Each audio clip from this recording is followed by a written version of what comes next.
L'homme passe ses journées à boire, manger et s'amuser, dans la famille Su comme le fils le plus inutile. Mais dès que la nuit tombe, il s'entraîne secrètement aux arts martiaux. Ce jour-là, le roi organise soudain un grand tournoi public. En apparence, il veut choisir un mari pour la princesse. Mais en réalité, il veut tester l'homme et découvrir s'il cache vraiment sa force. Dès son arrivée, l'homme continue de faire semblant d'être à moitié endormi. En le voyant ainsi, le roi commence même à douter des informations qu'il a reçues. Il n'arrive pas à croire qu'un homme aussi peu fiable ait pu blesser ceux qu'il avait envoyés. Très vite, le premier combat commence. L'adversaire de l'homme est le champion d'une salle de combat. En entendant cela, tout le monde attend déjà de le voir se ridiculiser. À leurs yeux, l'homme ne sait absolument pas se battre. Affronter un champion dès le premier combat, c'est clairement monter sur scène pour perdre la face. Son père est lui aussi inquiet. Il craint que son fils soit vraiment blessé, mais il ne peut pas non plus laisser la famille perdre son honneur. Il n'a donc pas d'autre choix que de le pousser à monter sur le ring. L'homme possède pourtant une vraie force, mais il ne peut pas la révéler. Il fait exprès de ne même pas réussir à grimper sur la plateforme. Il tombe et roule au sol. Toute la salle éclate aussitôt de rire. Son adversaire l'humilie devant tout le monde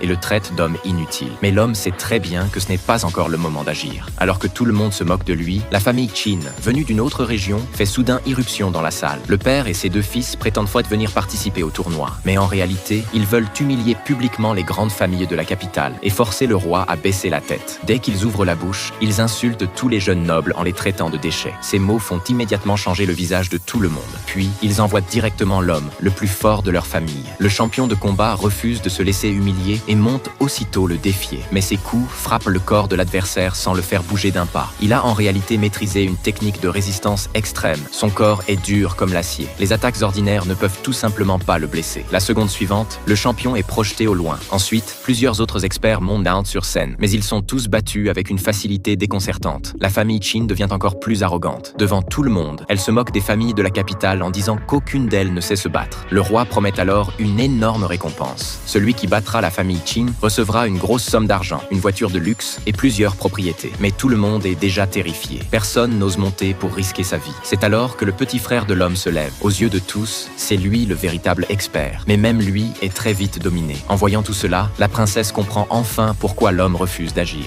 Ce qu'il veut, ce n'est pas l'argent. Ce dont il a vraiment besoin, c'est d'un vrai pouvoir pour échapper au contrôle de sa belle-mère. Ce n'est qu'en obtenant le commandement de l'armée qu'il pourra enquêter sur la mort de sa mère biologique. Le roi comprend lui aussi ses intentions. Il annonce alors devant tout le monde que celui qui remportera le tournoi aujourd'hui deviendra commandant en chef des forces spéciales de la frontière. Il dirigera 50 000 soldats d'élite. Dès que ces mots sont prononcés, toute la salle tombe dans le silence. L'homme relève enfin la tête. Après avoir confirmé que la parole du roi compte vraiment, il avance lentement vers le ring.